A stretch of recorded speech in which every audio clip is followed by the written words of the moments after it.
एक बड़े और खुशहाल शहर के बीचों बीच एक कदीमी हवेली थी, जिसके दर वाव दीवार अब भी पुराने वक्तों की शान वाव शौकत की गवाही देते थे।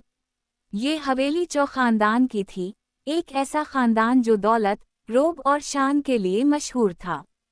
चौराम प्रसाद खानदान के सरबराह थे, जिनकी एक ही बेटी नेहा और एक बेटा राहुल था।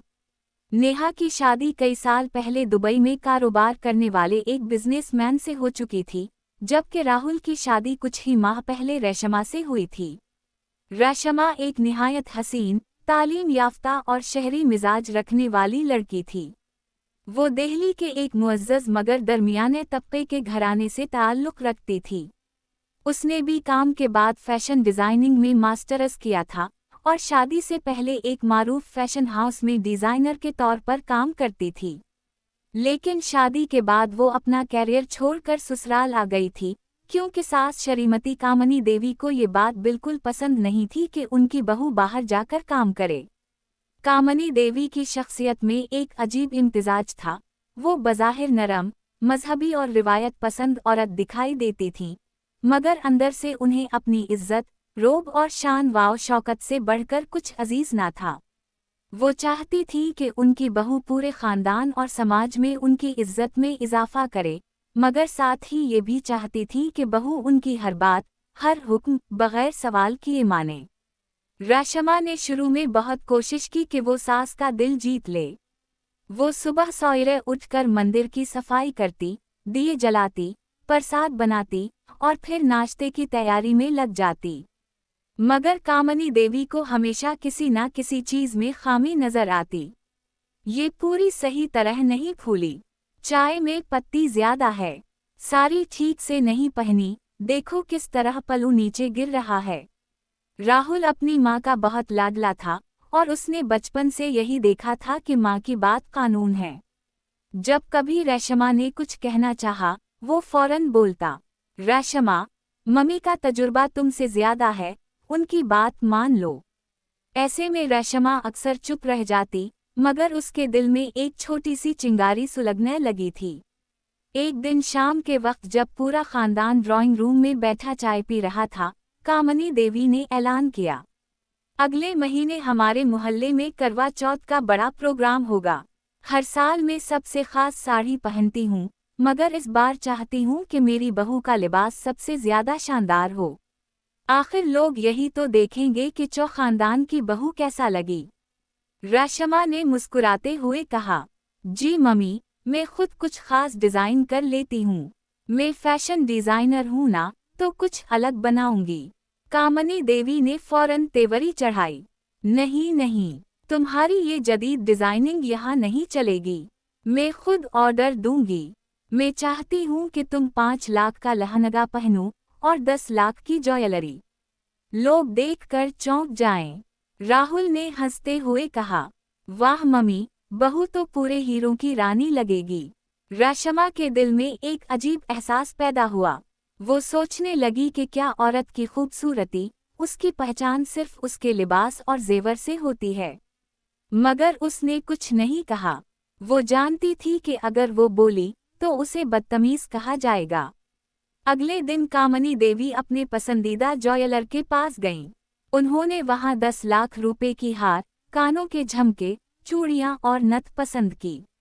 साथ ही वो एक मशहूर बुटीक भी गईं जहां से 5 लाख का लहंगा खरीदा गया। पूरा खानदान खुशी से झूम रहा था।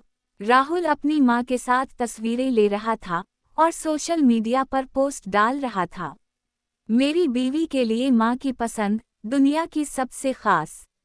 रेशमा ने जब लहंगा देखा तो वाकई वो बहुत खूबसूरत था, मगर उसके दिल में एक कसक थी, अगर उसने खुद डिजाइन किया होता तो शायद कम कीमत में कुछ ज्यादा मुनफरिद बना सकती थी। मगर वो खामोश रही। दिन गुजरते गए, करवा चौथ का त्योहार करीब आ गया।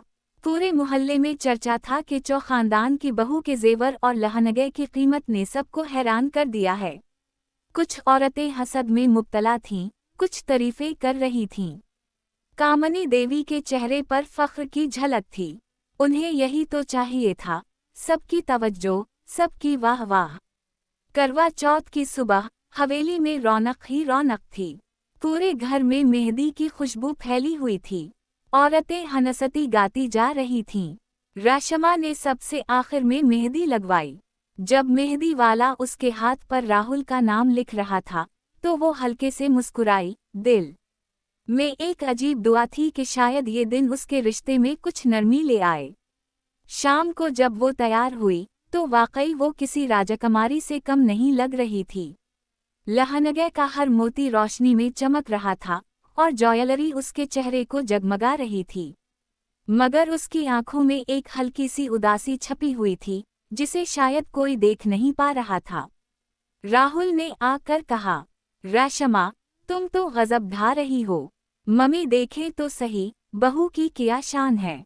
कामनी देवी ने आकर सर से पांव तक बहू को देखा और मुस्कुराते हुए कहा, बस यही बहू चाहिए मुझे।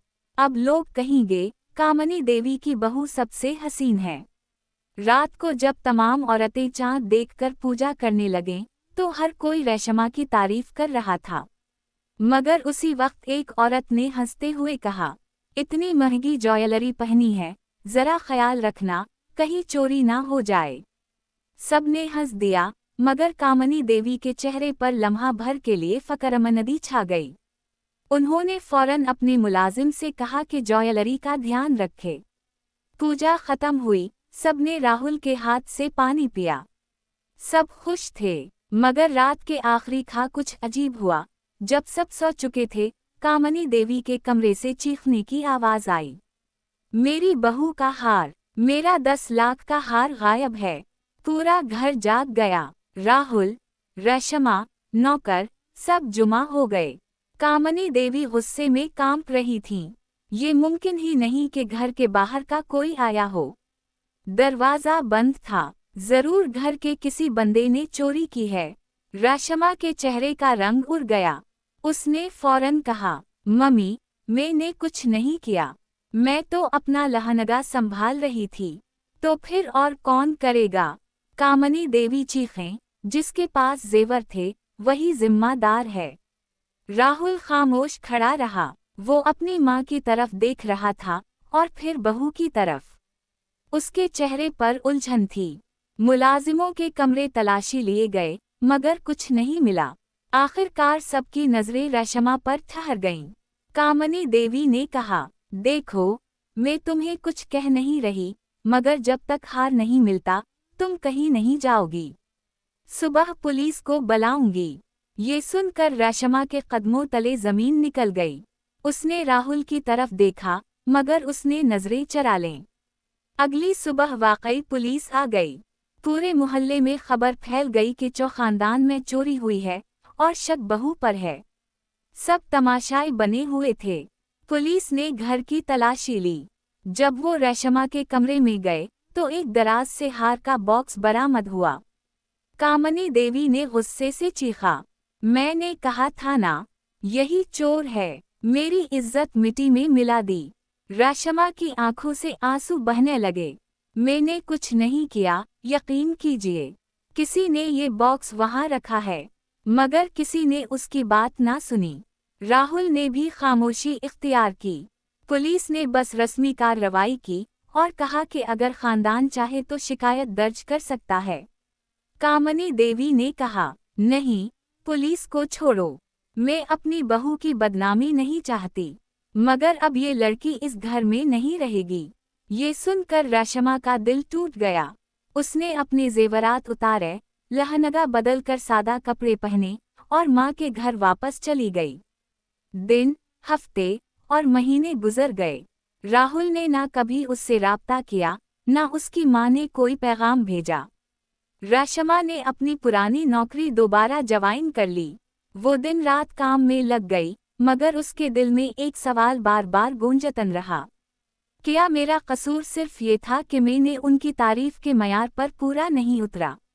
फिर एक दिन अचानक उसके फ़ोन पर राहुल का पैगाम आया, रेशमा, तुम्हें कुछ दिखाना है, कल शाम आओ, ज़रूरी बात है।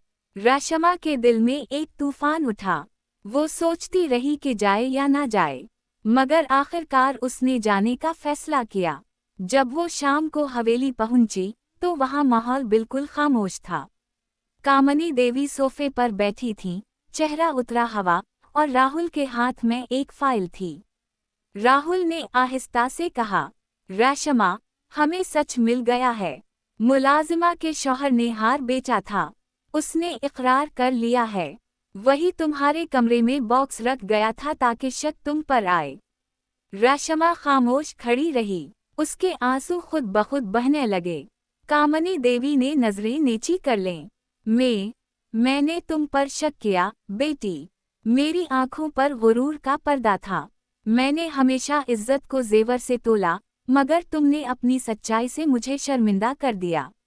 रेशमा ने हल्की आवाज में कहा, मैंने कभी दौलत नहीं मांगी, सिर्फ इज्जत चाहिए थी। मम्मी। कमरे में कुछ देर के लिए सुकूत छा गया। बाहर शाम ढल रही थी और रोशनी के हल्के साए हवेली की दीवारों पर पड़ रहे थे। राहुल ने आगे बढ़कर कहा, चलो सब कुछ दोबारा शुरू करते हैं। इस बार ना जेवर की बात होगी, ना लहनगे की, सिर्फ रिश्ते की। रेशमा के लबों पर एक धीमी सी मुस्कुराहट आई, मगर उसके दिल में अब भी एक तल्ख सच छुपा था कि दौलत की चमक इंसान के रिश्तों को जला भी सकती है।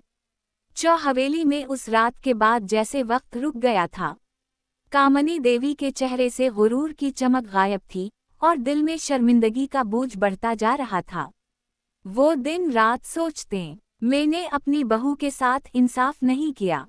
जिसने इज्जत दी उस पर ही इल्जाम लगा दिया। दूसरी तरफ रेशमा ने अपनी जिंदगी दोबारा संभाल ली थी। वो अपने माँ बाप के घर वापस जाकर फैशन हाउस में दोबारा काम करने लगी। मगर अब वो पहले वाली रेशमा नहीं रही थी। उसकी आंखों में एक ठहराव और दिल में एक नई ताकत आ गई थी। एक दिन उसके बास ने कहा, रेशमा, हम अगले महीने फैशन शो कर रहे हैं और मैं चाहता हूँ तुम उसकी लेड डिजाइनर बनो। रेशमा ने मुस्कुरा कर जवाब दिया, मैं एक थीम रखना चाहती हूँ, औरत की असल पहचान। क्योंकि औरत की चमक सोने से नहीं, उसके हुनर से आती है। बास ने खुशी से सर हिला दिया। वक्त गुजरा, शो का दिन आया। पूरा हाल रोशनियों में निहाया हुआ था। मीडिया, फैशन डिजाइनर्स और तमाशाई सब जुमा थे। शो के बैकड्रॉप पर बड़े हुरूफ में लिखा था, औरत की असल पहचान, अज रेशमा चौ। दूसरी तरफ हवेली में राहुल ने माँ से कहा, मम्मी, रेशमा का शो है। मैं चाहता हूँ हम वहाँ जाएं। शायद वो हमें मुआफ कर दे। कामनी देवी कुछ लम्हे चुप रहीं, फिर बोलीं, हाँ, जाना चाहिए। शायद यही वक्त है सब बदलने का। वो दोनों चुपचाप वहाँ पहुँचे।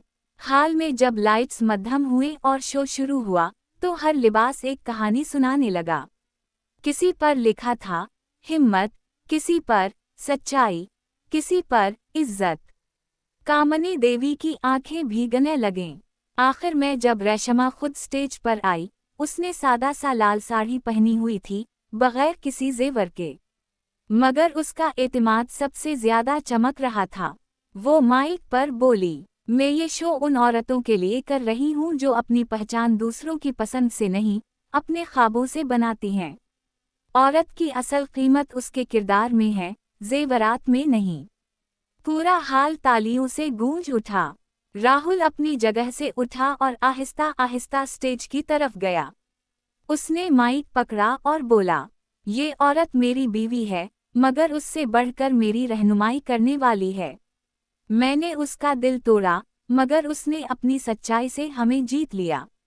फिर उसने कामनी देवी को हाथ पकड़कर आगे बुलाया। सबकी नजरें उन पर थीं।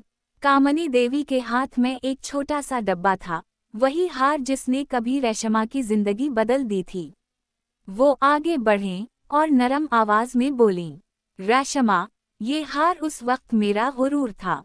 आज ये तुम्हारी अमानत है।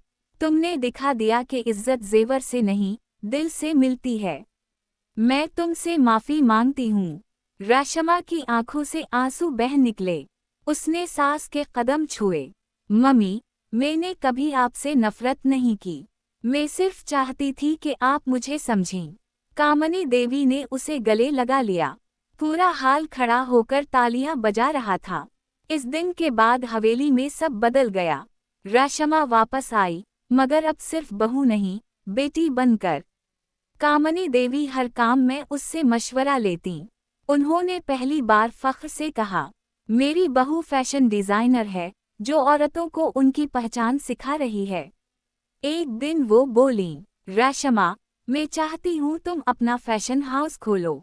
उसका नाम रखो रेशमा देवी, ताकि लोग जाने कि सास और बहू दुश्मन नहीं, साथी हो सकती हैं।